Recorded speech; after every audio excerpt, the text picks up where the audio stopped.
New Thought Media Network proudly presents Having Courageous Conversations, where real talk dives deep. Each week we go beyond surface talk. We open our hearts, speak our truths, and dive into the stories that shape us. No scripts, no filters, just powerful, unforgettable conversations about life, purpose, healing, and truth. Join the conversation, because your voice belongs here. Please like, share, and subscribe.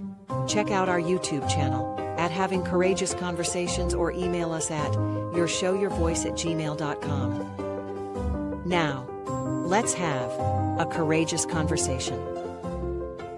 The views and opinions of our guest and hosts do not necessarily reflect those of New Thought Media Network, or any organization we may be affiliated with.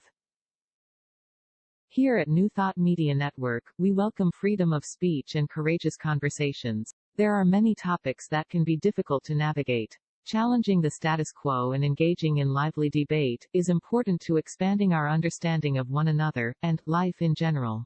Creating a peaceful world doesn't happen because no one disagrees, it happens from a willingness to understanding one another. In our programming, we strive to expand consciousness and assist people in creating remarkable lives. Your comments are welcome at info@ntmedia.org. Welcome to today's episode of Having Courageous Conversations. Rooted in authenticity, compassion, and spiritual awareness, this show invites voices from all walks of life to engage in meaningful conversations. I am Cheryl Rogers, and I am delighted to be here with you and with my wonderful co-host, Marg Dupuis, who will have the pleasure now of introducing our special guest today, Kim Belew. Thanks, Cheryl. It's my pleasure to introduce Kim. Kim is a spiritual leader, TEDx speaker, musician, songwriter, workshop facilitator, and inspirational speaker. For more than 20 years, she has helped people discover their authentic voice, heal from life challenges, and live with greater purpose and empowerment. Today, Kim is going to talk to us, share some stories about her trip to Cambodia. In January of 2026, Kim joined a volunteer team on a life-changing journey to Cambodia. What began as an opportunity to serve became a profound, I'm getting goosebumps just saying this, became a profound lesson in gratitude, connection, resilience, and the power of the human spirit. Welcome, Kim. Can you say your last name for me, please? It's Belew. Belew. Okay, thank you. Yeah. Thank you. Thank you for coming to us today and for sharing this amazing story. Where do you want to begin? Oh my gosh, I don't even know. 2 years ago or a year and a half ago, I knew I wanted to take a group from my area here in Cincinnati somewhere on a trip. And I started thinking I would love for it to be a give back. So I reached out to my friend, Reverend David Alt, who started the Kaleidoscope Child Foundation. And I knew about it. And so I said, hey, do you do group tours? And he said, we do. And so began the conversation of getting a group together from Cincinnati to go to Cambodia to work at the schools, meet refugees at refugee camps, and also get to visit the beautiful country of Cambodia and the temples there. Mm-hmm. And I had no idea how life-changing it was going to be when I set on this journey.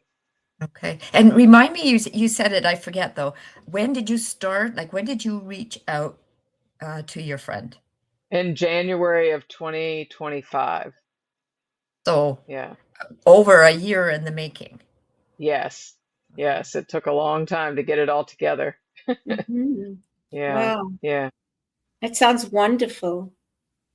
Yeah. Yeah. It was a fantastic, it was a life-changing journey. And like I said, 8 people from Cincinnati went there, and then David was there with his husband, and a few people from his area were there Mm-hmm. as well. So there were 12 of us total, Mm-hmm. getting to have this experience. He has two schools that he started there to help kids learn English, which is huge. Mm-hmm. It helps you advance in career if you can learn English, and also just teach skills, life skills that can help people be able to make money because it is such a poor country and been war torn for so many years. Mm-hmm. And Mm-hmm. so it was really, I thought, okay, we're going to the schools. I didn't have any idea how much this whole experience was going to change Yeah. our lives. So, Yeah. Yeah. And do you fly straight to Cambodia, or do you have to go via somewhere? a few somewheres. Okay. We we went from Cincinnati. We went to Boston to get the international flight, and we flew from Boston to Hong Kong, and that was our longest flight. So that was 15 and a half hours. And then we flew from Hong Kong to Bangkok, and then from Bangkok to Siem Reap, which is where we were, Siem Reap, Cambodia. So yeah, it was Wow. quite the journey. About 23 hours of flying total. Yeah. Wow. So That's yeah. yeah. And I know when I fly to South Africa, it's also a long trip, and we leave from here. It's always an evening flight for some reason, right? So you Yes. up the whole day. So add that to the trip, and then you do it in the morning. Add that to the trip, and then you're sort of on a boat, just swaying backwards and forwards, which Yes. jet lag, right? Right, the jet lag, the 12-hour time difference, and we were encouraged to stay awake as long as we could once we got there so that we Yeah. could adjust. Yeah. And we Mm. did about 4 days in, I was about adjusted, but it was Yeah. definitely quite the journey, we left here at 1 in the morning and got Yeah. there in Hong Kong around 6 a.m. their Mhm. time or 7 a.m., but it was some kind of weird, it sounds like it wasn't that long, like 5 hours, but that's not true. So, Right. yeah. So, Yeah. Why Cambodia?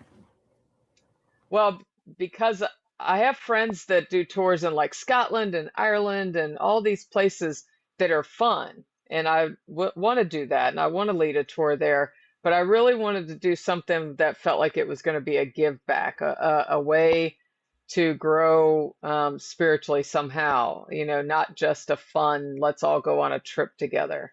And Mm. so that David is someone that I knew had these schools. And so I thought, let's go to the schools and visit. And it became refugee camps. We did funding for digging water wells for people in displacement camps to have fresh water. And so our community sponsored 4 wells. So we got to meet the families who got those Beautiful. wells. Yeah. So it became such a spiritual journey, kind of like doing the Camino or something, but it was, Yeah. really encountering people from other areas that you can Mm. say, I watch the news and I see this is happening, but when you're sitting there with them, it's a whole different experience and it's life changing and 100%. you see the oneness, that we Yes. really are. Yeah. So, So I'm curious, what were your first impressions of Cambodia? um, well, we took a cab or a shuttle from the airport to the hotel, and I was just awe-stricken at, first of all, it's not very many cars. It's mostly motorbikes and bicycles. And on those motorbikes, you'll see a family of 5 or 6 on a little moped riding along. And just, it's poor and destitute. And it's not like India, but it's definitely, Mhm. close to third world. So I'm looking out the window at what people would call a house there, maybe a Mhm. nice house, we would call a homeless person's house here. And so Mhm. I'm immediately seeing that. And so that was my first impression. Then we get into the city where our hotel was, because we, of course, got to stay in really nice accommodations and a new Mhm. hotel. And Mhm. but I don't know, there was a sense of community that I felt immediately, just from 4 or 5 people riding on a moped. And we're talking about a 12-year-old kid or a 10-year-old kid driving the moped and all these other kids on there. So it's just a different environment. And Mm-hmm. so it's eye-opening. So Yeah. I just want to go back a step when you said you see the oneness. Now, what you're describing, what I'm hearing is very different than what I experience on a day-to-day life. So when you say the oneness, I don't understand. Well, I do, okay, but so yeah, so the oneness that I experienced is once I got into the trip and started engaging with the people of Cambodia. Mhm. Um, it didn't matter that they didn't speak the language. There was a connection that we all had and a gratitude. The people there they taught me so much about gratitude. Everywhere you went, they were namaste.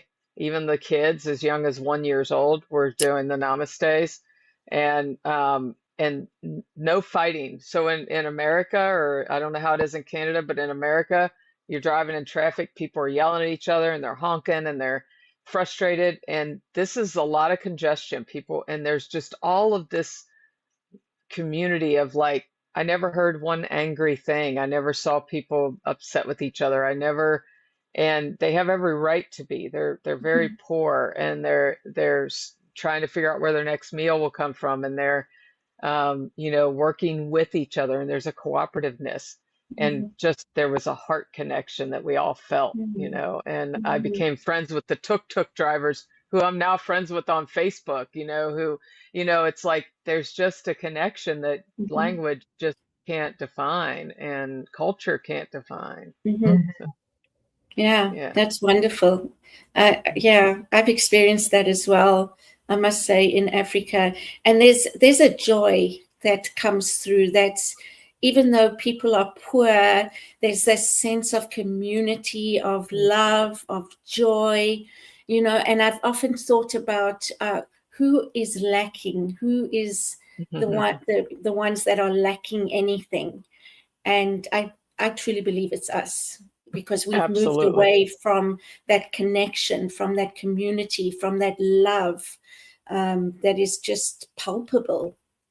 Yes, I agree. There was, I was told by David Alt, like, you think you're going there to do something for them and they're going to do everything for you. So we were kind Mm-hmm. of prepared, but I Mm-hmm. was not at all prepared for just how joyful everybody Mm-hmm. was, just in joy. And I came home thinking, you know, if everything was ripped out from under me right now, and I was living in what seemed like third world conditions, would I Mm-hmm. be able to be in that much joy? Mm-hmm. And so it really made me start to be like, am I looking at what I have to be grateful for in every moment and be joyful for? Or am I looking for what I can complain about?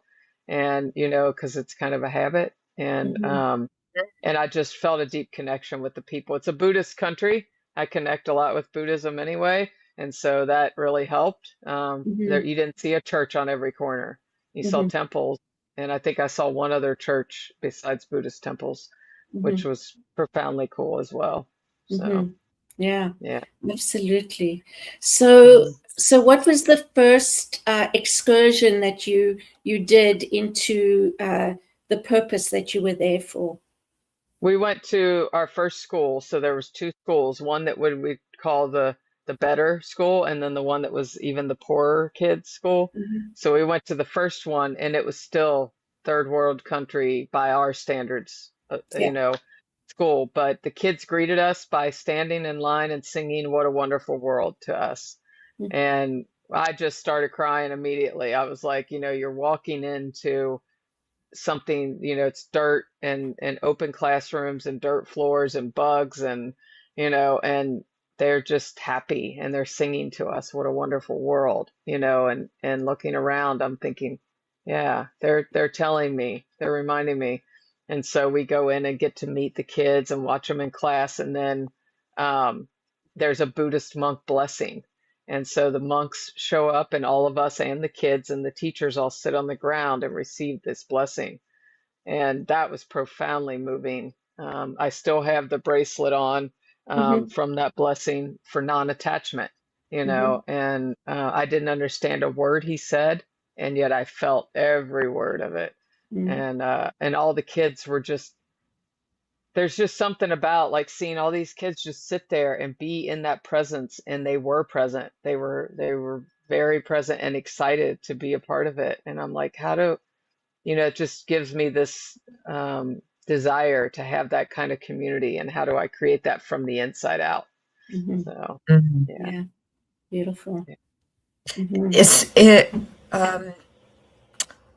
for students to attend school, is it everybody is allowed, or is there anybody that's separate, age, female, male, anybody discriminated against? No discrimination. The requirements, there's limited availability at the schools, and so the requirement is to get the parents on board to say, yes, we're going to support making sure our kids show up to this, because if they don't make sure that they get in, because they have to ride bicycles most of the time to get in, and it could be an hour, it could be an hour and a half to come to the school and back. And so, okay, we want to allow your child to be a part of it, but we need to know that you're committed to this as well.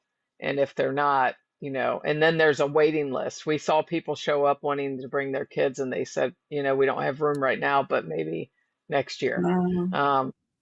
Because so many parents want their kids in the schools, because the Cambodian schools don't teach English. They don't teach those skills. They just are the basic Cambodian things. And then most of those kids don't have the skills they need to get the jobs that will help them support their families.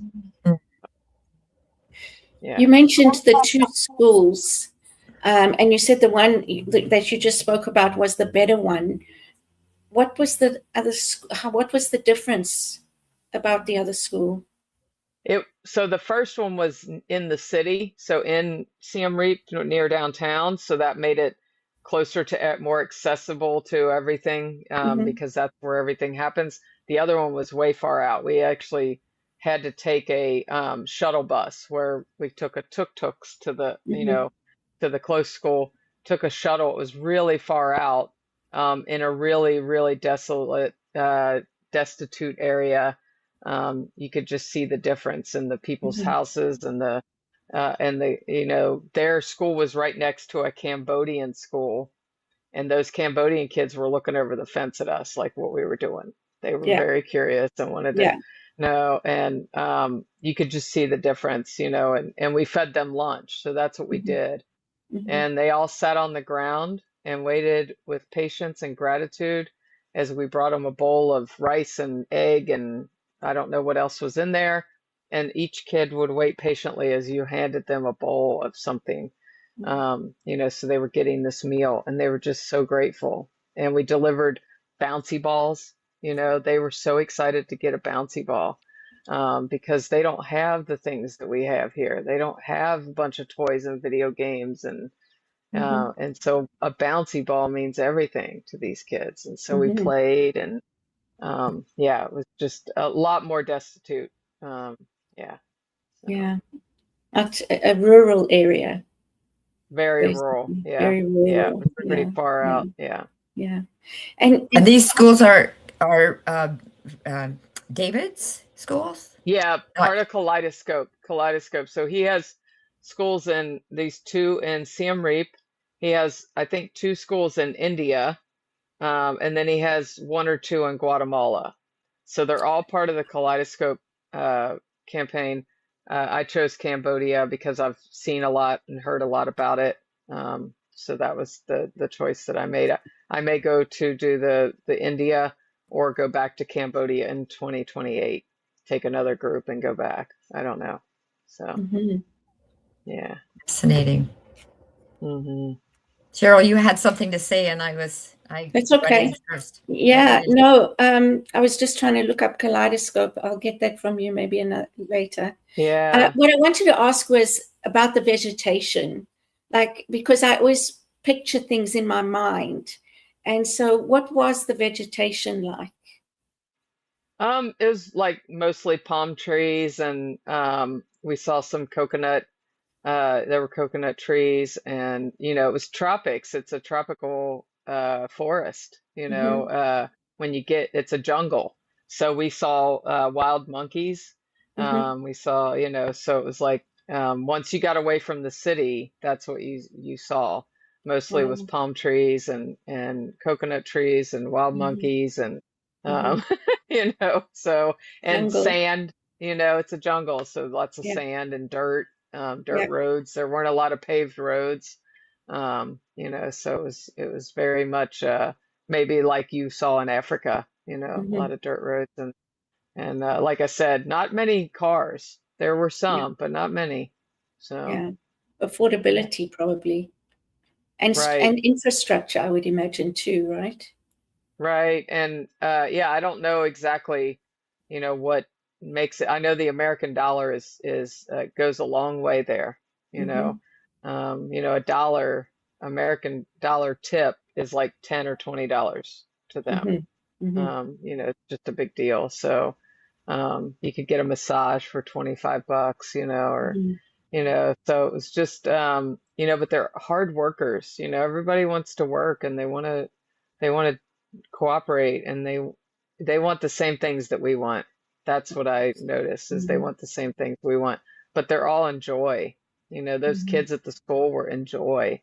I got to Mm-hmm. teach them to sing Imagine and sing with a group of kids, and so that was really fun. And they were just having a lot of fun, and they were like Mm-hmm. regular teenagers, you know. So Wow. Yeah. yeah. Beautiful.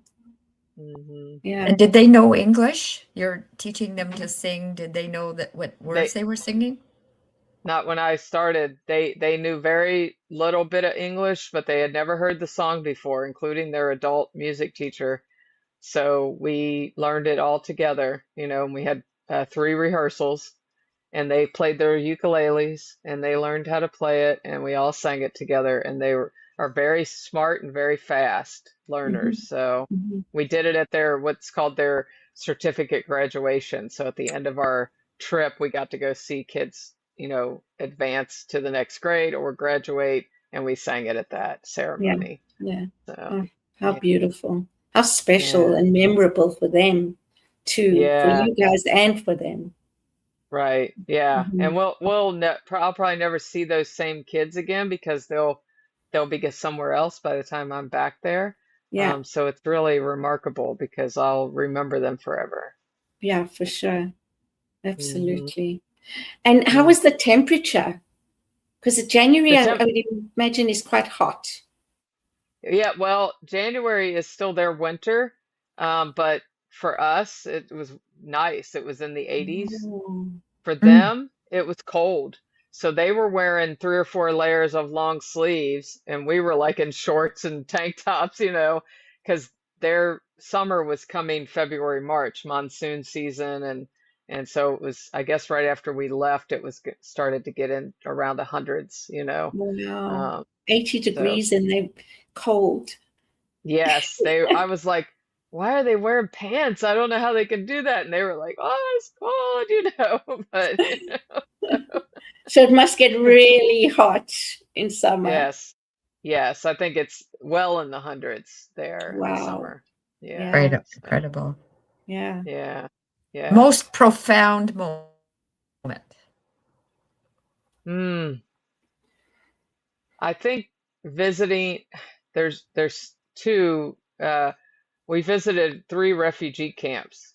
So, and these were people that have been displaced from their homes recently from the border with Thailand because bombs had been being thrown over the border and their homes were in jeopardy.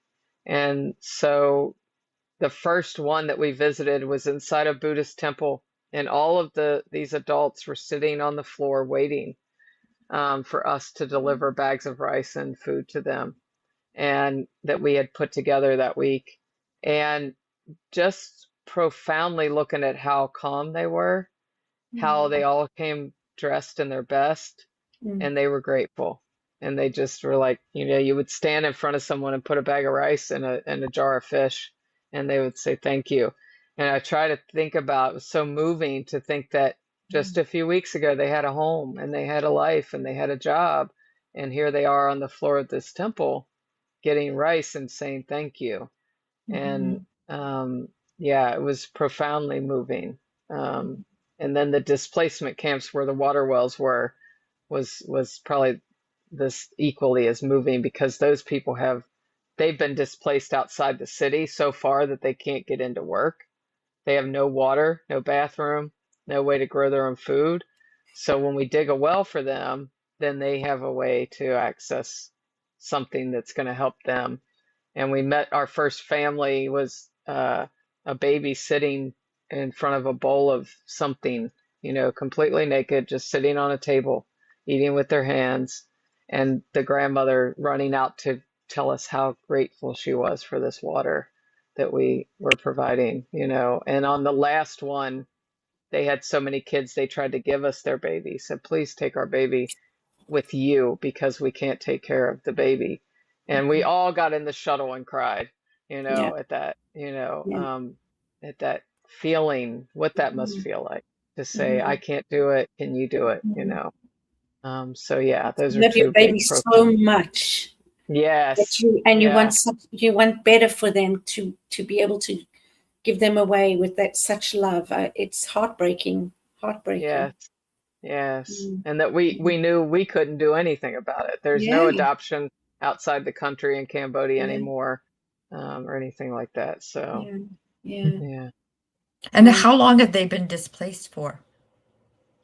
I am not sure. They probably told us on the way out there, and I don't remember, but various amounts of time. And I think it's China or another government has come in and started to displace because they're trying to buy land and create things. And I'm not exactly sure what the political piece of it is, but it is like another country coming in and taking over and displacing these families.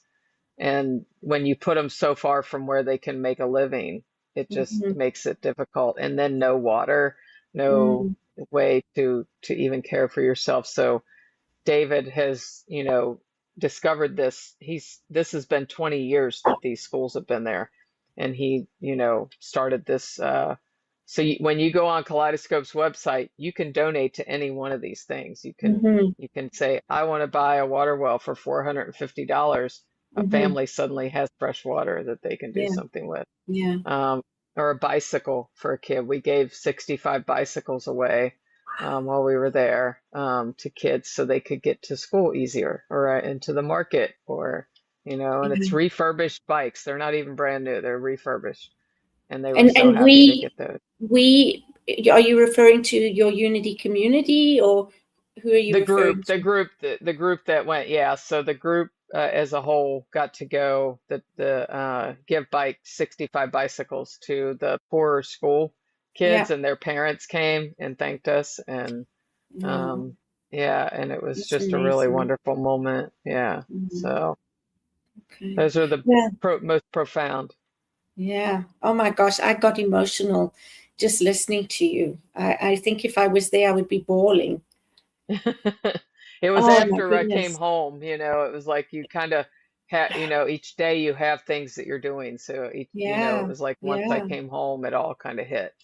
So. And it certainly does make you appreciate life a lot more, for sure. Yes. So we've come to the halfway mark, and we're just going to take a 2-minute break. This is so wonderful to learn about, Kim. So thank you. And let's continue the conversation when we come back. Absolutely. See you in a moment. All right. Having Courageous Conversations is proudly sponsored by Unity Kitchener. We are a welcoming spiritual community where open dialogue, personal growth, and authentic connection are encouraged. Join us Sundays at 10:30 a.m. Eastern for inspiration, reflection, and meaningful conversation. Learn more at unitykitchener.org. Unity Kitchener, a positive path for spiritual living. Come expand your spiritual journey. Join us for Just the Talk. Sundays, 1 p.m. to 6 p.m. Mountain Time. Experience Unity Kitchener and Ottawa. Center for Spiritual Living Midtown, Center for Spiritual Living Denver, Unity of Garden Park, New Thought Philadelphia, the Sunshine Cathedral, Unity of Savannah, and the Ohm Center for Spiritual Living. Come unleash your spiritual potential with New Thought Media Network.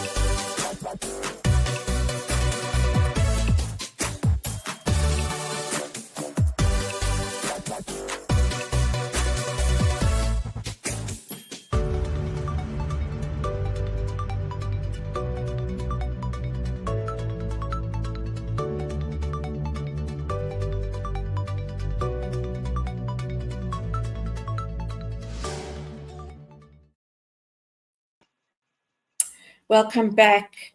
We're having a wonderful conversation with Kim Belew about a life-changing journey to Cambodia and the lives that this group, it was a group of, I believe, 8 or 9, and the difference that you made while you were there is, that is life-changing too. Absolutely. So I'm curious, Kim, when you got back, how were you feeling when you got back? And then further to that, I wonder if you did a talk about it. Yes. And I'm curious about what that talk was. Yeah. So what's ironic is I came back. I started to get a cold when I was there the last day that everyone had, and flying back must have pushed it over the edge. And I came back and I found out I had pneumonia. And so the very next day after I got home, I had pneumonia.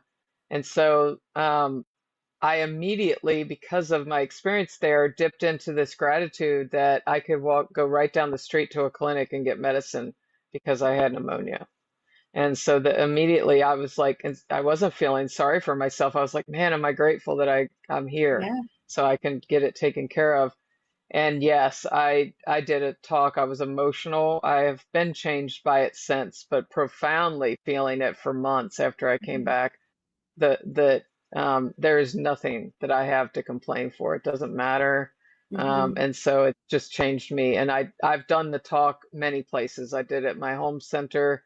And of course, all the people from home that were there and they were crying and then I've done it. I just did it. I was in Florida speaking and I did it down there. I did the talk in 2 different locations down there, and everybody is always moved because I do have pictures I wish I could share with you guys, but I love to share pictures, and I have videos of me singing Imagine with the kids, and then the kids singing What a Wonderful World. Well, we're going to have to have you at Unity Kitchener, that's for sure. Yeah, so I can share because it's just life-changing. Once you see the pictures and you see these faces of these refugees and these kids and it's like, wow. And then you hear them singing and you think, wow, could I sing What a Wonderful World if I was in that condition, And so, so yes. And what makes me think about, because I've been not all over Africa, but I've been to a few countries, and that is one of many areas like that where so much is needed, and they are so poor, basically, and have joyful, wonderful community and family and love. Yes. Yeah. So the other thing is, I know you're a musician, and you've won an award for co-writing a song, and others, I'm sure. Did you write a song about it? I haven't. Well, I actually did co-write a song called "How Do I Hold It All" with my friend JD Martin. I don't know if you know JD, but wonderful musician. He and his wife Jan. and we co-wrote a song called "How Do I Hold It All?" because we were talking about my trip and the grief and the gratitude, the joy and this and all of it, joy and sadness, and so we wrote a song called "How Do I Hold It All," which I've been singing. We just wrote it in March, and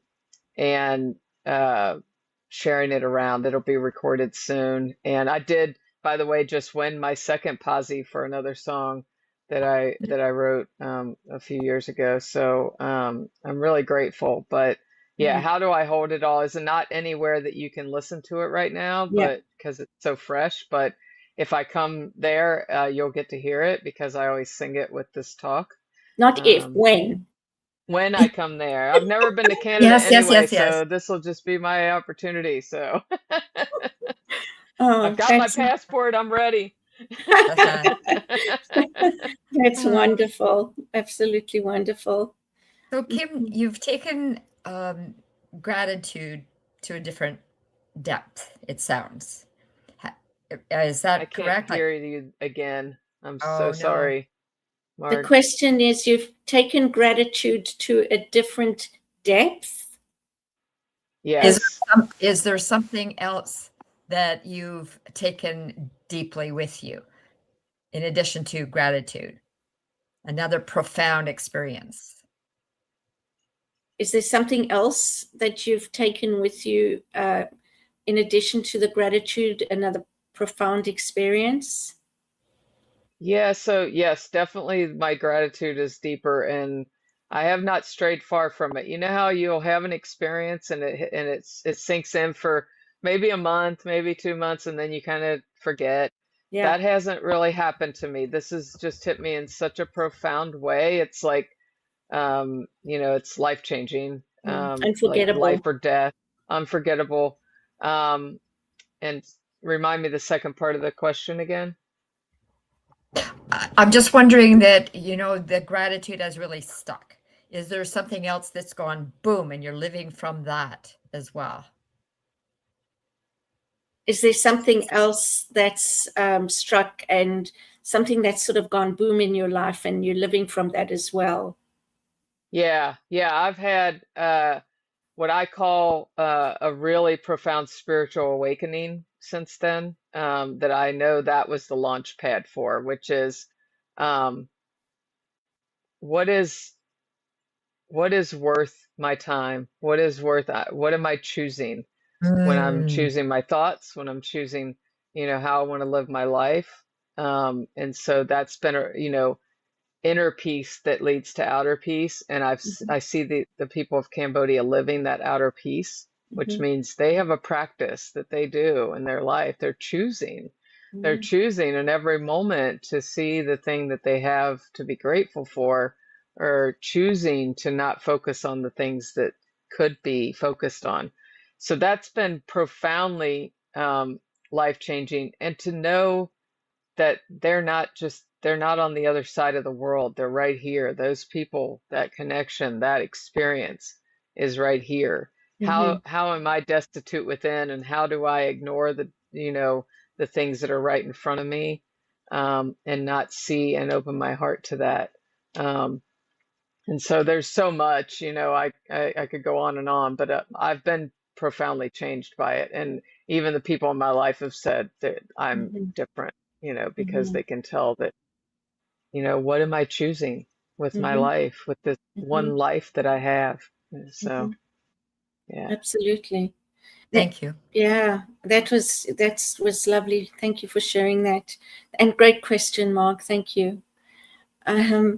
So, where was I going to go? Oh gosh, I had a question. But so profoundly changed. Oh, I think I know where I was going to go.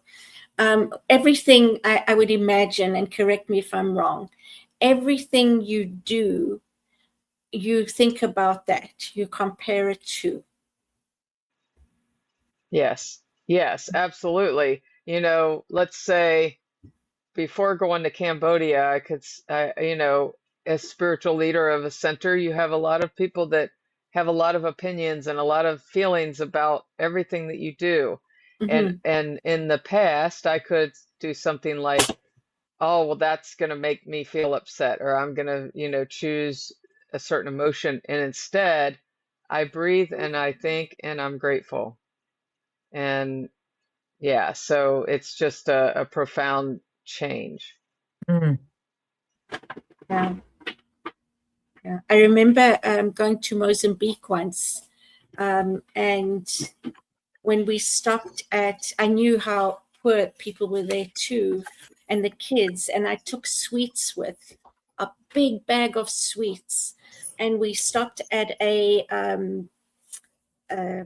gas station, and the kids all come running and begging and knocking on your window. And I opened my window a little bit, and I was handing out candy. And they were grabbing my hand so much, I was worried that my jewelry was going to come off. I was actually wearing jewelry. And it was quite scary, actually, not about the jewelry, but just about, how desperate they were to get something, and all together at the same time.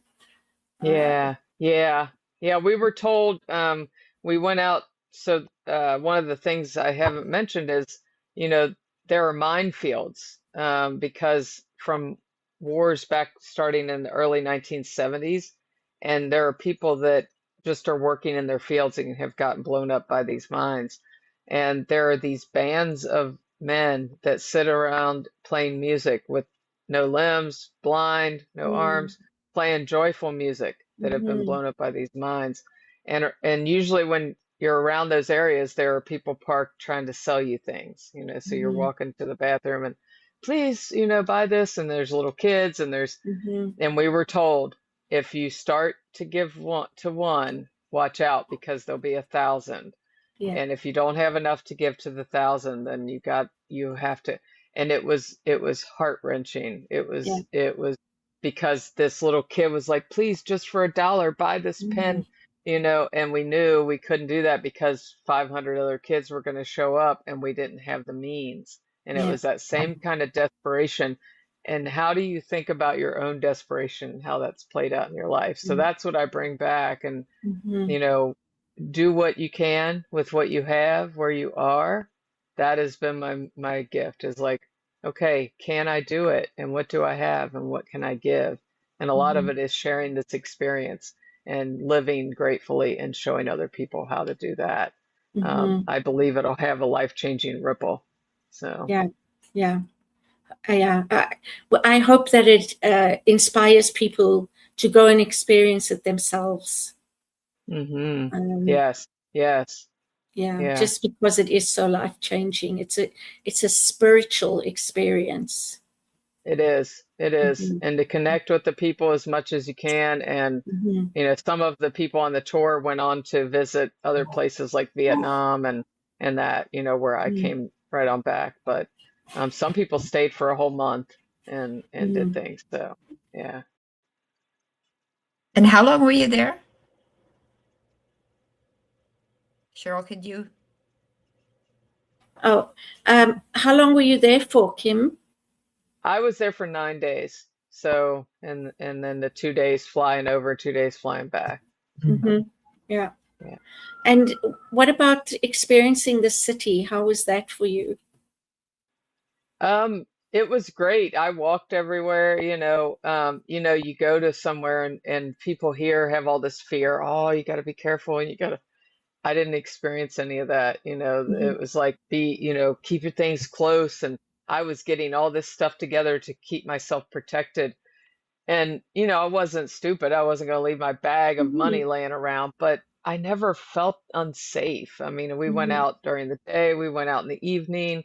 The night markets are a big thing. That's when everybody's out trying to sell their fish and their products. And we went walking through the markets, and all I felt was just this profound connection and joy, and of course some sadness at seeing some of the people that wanted more than there was to offer. and being powerless over being able to provide that. Yeah. Yeah. Yeah.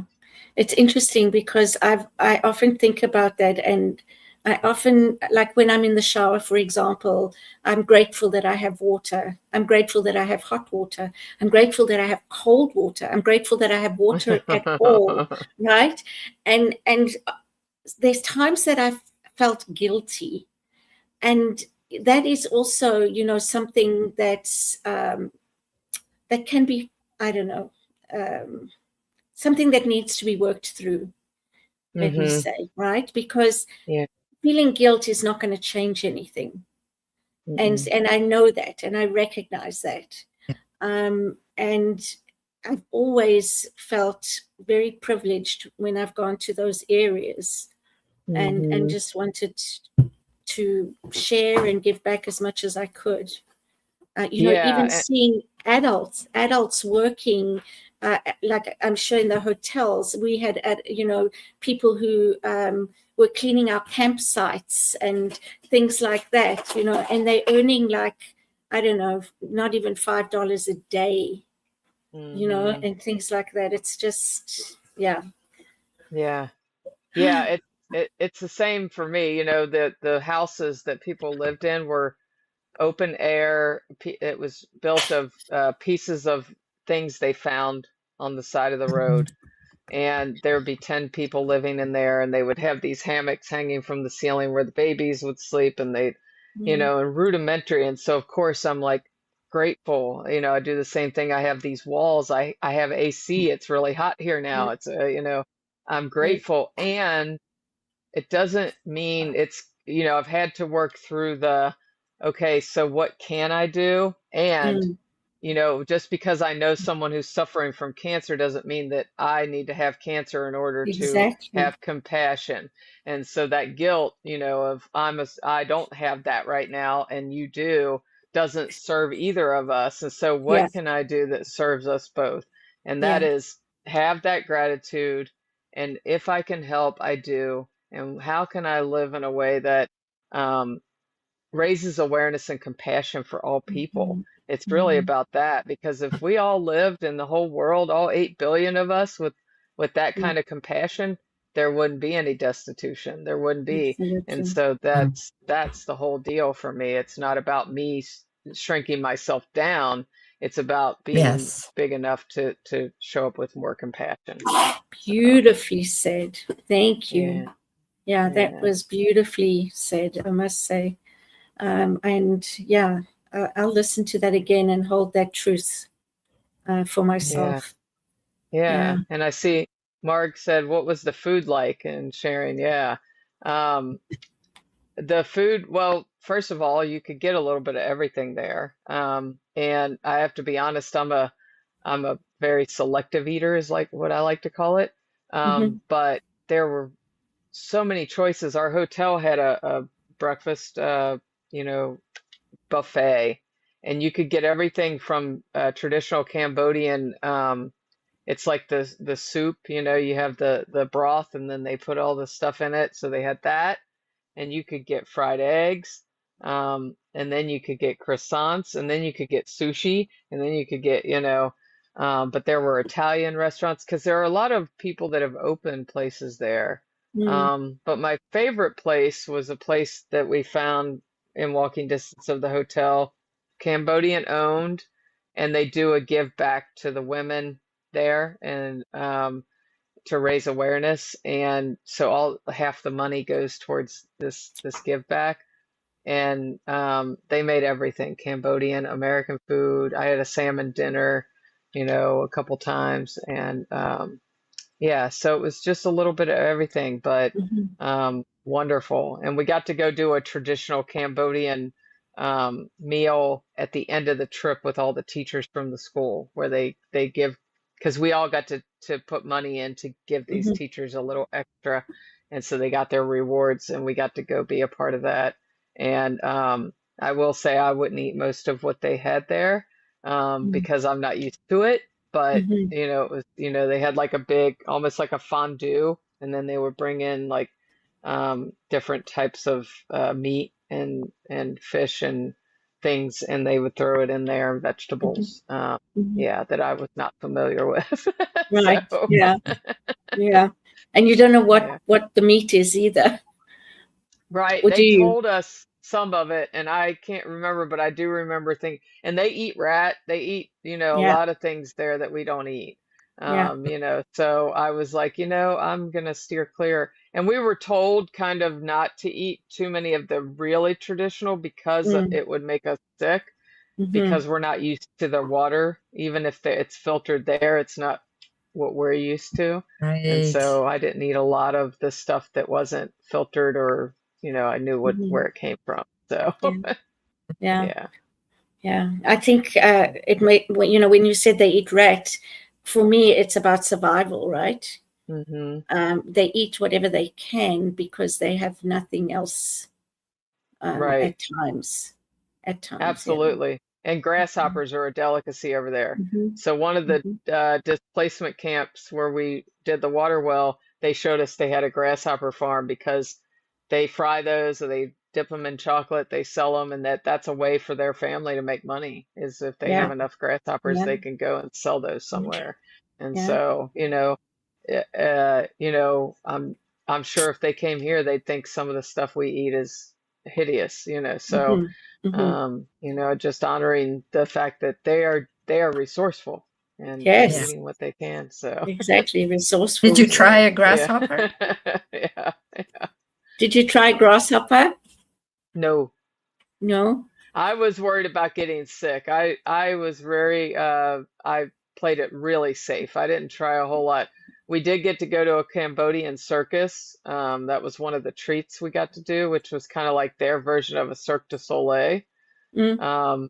And there was like all these food vendors set up, and I got some kind of a Cambodian stir fry there, and it was really good. Vegetables and rice. Really good. The circus was amazing, because some of the performers would fail at one of their things, but they just kept on going, and I loved it. I loved how real and authentic it was. It was in a big top, it was like an Mm-hmm. old school, no animals, just people and performers. Mm-hmm. And they did parodies of how they view Americans and white people, and it was pretty funny. So to be honest, I really enjoyed that. Yeah. Great. That's Yeah. great. So, Talking about animals, did you see any while you were there, other than well, we monkeys? saw the wild monkeys. I'm trying to remember, lots of dogs, lots of stray dogs. But lots and lots of dogs along the roadside. And then just typical things like ducks, and, things that we Mm. see here. I can't remember seeing um, any other exceptional animals. We did visit several Buddhist temples, and Angkor Wat, which is the oldest Buddhist temple in the world. Um, we went there and watched the sunrise over it at 5 in the morning, and then we got to spend the day in the temple, which is very old and very, you can feel it. And the Buddhist monks live right outside there, so there's a whole Buddhist monk community, and just a lot of sacred. You could just feel the sacred energy, and the writings on the walls, and Mhm. just being in the presence of that energy. You can feel, Mhm. all the people that have passed through there, and Mhm. all that sacred. Um, I don't know, there's just something about it that was very spiritual and somber and quiet. I didn't need to Mhm. talk a lot. I just wanted to take it in. So, Yeah. yeah, Mhm. yeah. Wow. It really does. It sounds like a wonderful, wonderful experience. Um, Mark is saying that she feels the sacred in this room, in this Mm, space right here and now. yeah, yeah, Mhm. yeah, I Mhm. feel it. Yeah, I carry that with me. It's like, the Cambodian people are my people, and that's, I want to feel that way about everything. How much do I separate in my own mind when I'm Mm. here, Mm. home? How much do I decide when I walk out my front door who's my people and who's not? Mhm. And then that cuts the world off. And so that's what I've learned Yeah. profoundly, is they're my people. If I really believe the unity message of we are all one, then I got to live that. and that means, yeah, it might seem they might be covering up the pieces that feel connected to my oneness, but we're still all one. Yeah, We're still all from that absolutely. divinity. So, And it doesn't mean that we're the same. exactly. Yeah. Exactly. Yeah. So, Before we came on the show, I was busy writing a talk about value because of our differences. mhm. And I was getting quite excited about it. So here we're talking Nice. about this, and because we are one, and we unique Mhm. individuations of that one, and no two people or anything in this world is exactly the same, even a leaf, Right. so yeah, it's just Yeah. yeah, and Yeah. The we're here to expectation that we should be the same is where we get hung up, right? yes. Yes, exactly. Yeah. That's how we brought up, to fit in, right? Mhm. And then we have all that undoing to do when we get Yeah. older. Absolutely. It's all about unlearning things, right? Unlearning Yes. those things that we're carrying. And I'm giving a talk this Sunday at a spiritual center called Love Has No Labels, and it's about, all the labels that we put on each other, from sexuality, gender identity, color of your hair, where you're from, and you just start naming it. Who did you Yeah, vote for? Who did and we can we can carry that out as far as we want. And but love has absolutely. no labels, Yeah, and so, yeah. yeah. Wonderful, wonderful. So Kim, we have I think 3.5 minutes left. What would you like to leave our listeners and the people who watch this show with? Truly just the gratitude, for me, I invite people, when I give this talk, I do a little exercise with them that, look around your room, and like, for Marg, I would say, find everything in that room that's brown. And I would invite Mm-hmm. her to find that. And then I would have her close her eyes and tell me everything that she noticed in the room that was red. And it's probably going to take a minute. And so I say, what we focus on is what we see. And Yeah. so, can you shift your focus? And what are you going to focus on? And I invite you to focus on what you have to be grateful for. Mm-hmm. And so that's what I Beautiful. would leave. Yeah. Yeah, that's a beautiful exercise. And it's experiential, which I think is always the best way to learn. So that's Yes. wonderful. Well, Yes. Kim, it's been so wonderful having you here again.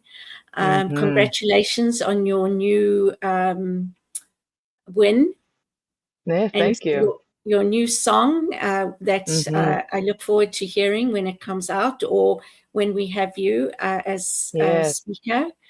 And it's just been really heartbreaking and heartwarming is what I want to say. Like both at the same Mm-hmm. time. Yeah. Yeah, both and to just be able to experience the little bit through your experience has been really profound. So thank you so much for that. And we look Yes. forward to having you back again Yes. someday. Thank you so much. It was great to be with you both, and I look forward to meeting you in person and seeing you more. Yes, yes. Thank you. Mark, Thank is there you. anything you would like to say before we leave? Just, what am I going to take with me out the door today? How am I going to take myself? What am I going to receive? Yeah. Okay. Wonderful. Yeah. And so I'll just say namaste, and Hmm. just grateful for Yeah. everything today. Yes. Thank you. Namaste to you. And I'm grateful. So, Thanks. yes. Stay. Bye. Bye. So let me just remind people, sorry, like, share, and Subscribe. Like, share, and subscribe so that more people get to see the show, get to hear what our wonderful speakers, our guests come with, their own stories, their own experience, and their own voice. So we look forward to seeing you again next week. Thank you. Goodbye. Bye.